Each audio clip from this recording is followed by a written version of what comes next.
Well, TeamLEAD came about because we're looking for a way to not only train students to practice medicine, but also to improve the practice of medicine. It's all about critical and creative thinking. Most medical schools are all about rote memorization. But we wanted to use the opportunity to start a new medical school to get our students to be able to think creatively and critically and work in teams while doing that. TeamLEAD is the local Duke-NUS adaptation of a learning process called team-based learning. The essential issue in TeamLEAD is to put the primary responsibility for learning on the student. And so the students prepare a defined set of materials. That can include several Duke lectures from Durham, North Carolina. It can be book chapters that they might have to read about the content, articles of the current literature and research, a variety of things that the faculty have decided will cover the core principles that they want them to know before they come into class. The students come in on Monday and Thursday mornings. They then have 30 minutes to complete an Individual Readiness Assessment exam of 25 questions. The exam questions are well written and not ambiguous. And so the students then are engaged then in a serious process of how much have I learned? And there's an element of individual responsibility. At the end of that 30 minutes, there's a very exciting event, which is when the students turn from struggling as an individual to then being able to talk with their teammates. And I never tire of watching this transition. Then the instant the clock goes, suddenly the volume goes very, very high, and they're all talking and discussing and really engaging with each other.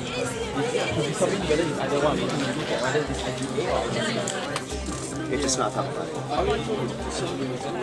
And now the team has to do the same test again. And for each question, the team only gets to submit one answer. So part of what this methodology does is it forces a student to explain why I know this to be the right answer. This is how I understand it, and this is why I understand it. And try to convince the other students and have a discussion about it. And it's through that discussion that they can crystallize their ideas and remember it a lot better. Part of what TeamLEAD is designed to do is help the students begin to take ownership in their own learning and understand where their gaps are and what they know and what they don't know. The next phase of that process, the students then have to ask questions about their gaps. We would ask each group to write down their questions. And we would assign those questions to another group to answer in a formal way. So one group would write down their questions, and we would say, take this question and give it to another group. Give all the groups 10 minutes to prepare, and then have a group discussion. Each session, we assigned a student to stand at the front of the class and facilitate the discussion. Any more questions about acetaminophen, this result?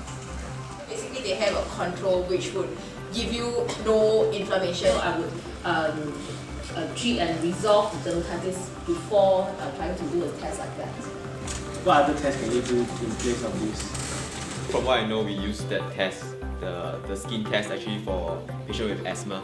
The faculty will be around to help them answer their doubts.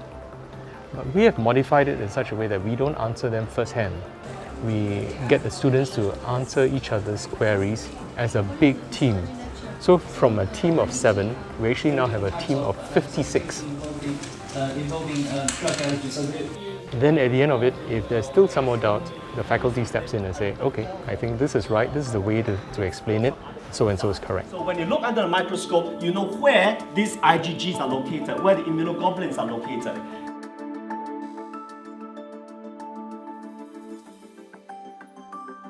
Afternoon, the students go through a process called an application session in which they problem solve clinical cases, clinical scenarios based on the information that they've learned earlier. Right? And none of those, one of them has signs of adaptation, all of them have signs of And so the students are working through the case problem, the patient, the issues, the answers, and the faculty are working through the same problem. First of all, we're analyzing the problem. Is this an important case scenario? Are we sure we're asking a good question? What is the learning that we're trying to achieve? As a faculty member, we spend a lot of time writing the questions really well. This is all done behind the scenes. What we do not spend our time doing is talking to the students directly.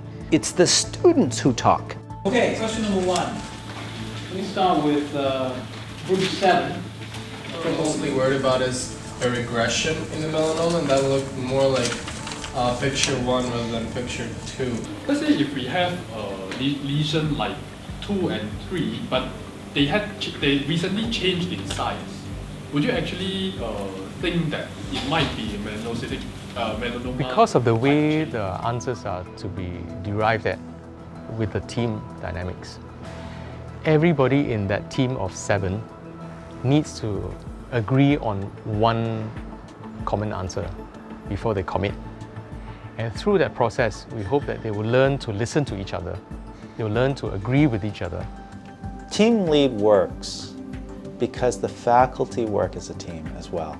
Faculty members take on different roles, they help each other, they work together to be able to deliver this educational program. Our faculty are role modeling what we want our students to do. Where I used to go for undergrad, it was very lecture-based. The professor just stands and talk, and then we just take notes ferociously and try to remember every single detail we could. Whereas in TeamLEAD, it's very different.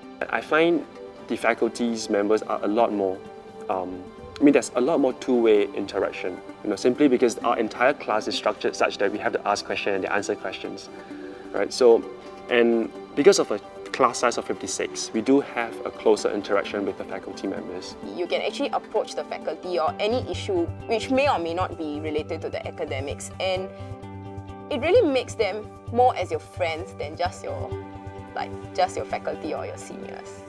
It's not just about pulling answers from memory, but it's more of group discussions, group analysis, and how your group comes to a consensus or an agreement in what answer to submit. I was able to retain more information because of all the discussion and the studying as a group than my entire college career combined. When we practice as doctors in the wards, we have to work with a lot of various different kinds of people.